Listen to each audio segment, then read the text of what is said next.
Well, joining us now for an additional perspective from the American Farm Bureau Federation's Washington, D.C. headquarters is economist Veronica Nigh. Veronica, thank you once again for taking the time to chat with us. Certainly a busy news week. And before we get your reaction, first of all, can you break down the package and what does it offer and how does it work exactly?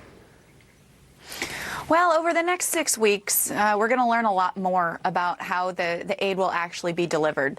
What we do know at this point is that farmers will sign up at their local FSA, their Farm Service Agency offices. I encourage our members and all farmers and ranchers to go ahead and log on to farmers.gov, which is a clearinghouse of all information that USDA produces. There they can find their county office. They can learn more about the signups as that data is going to become available.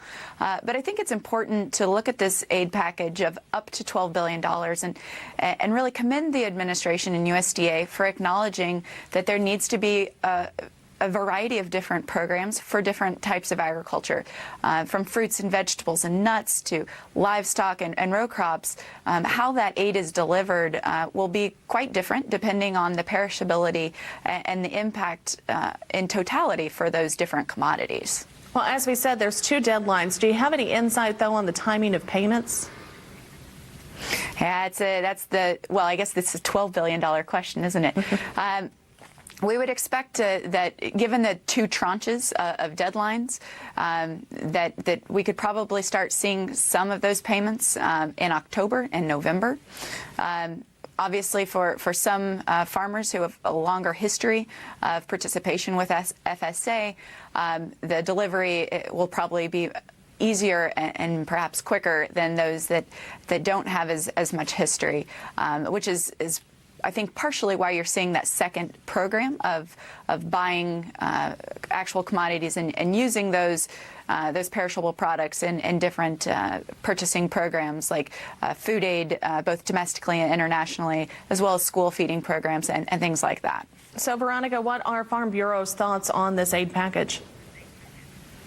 Well, I think we'd echo a lot of what I heard in the lead up, in that we certainly appreciate this temporary aid package. While we have typically, as an industry, done very well in trade agreements, we recognize that we are the tip of the spear in the ongoing dispute, and that bringing in some assurances from the government that they have our back to our bankers, especially as we're going in and talking about our operating loans, will certainly give a little bit more certainty to our financial institutions than just the promise of additional and better trade agreements. But really, that is the future.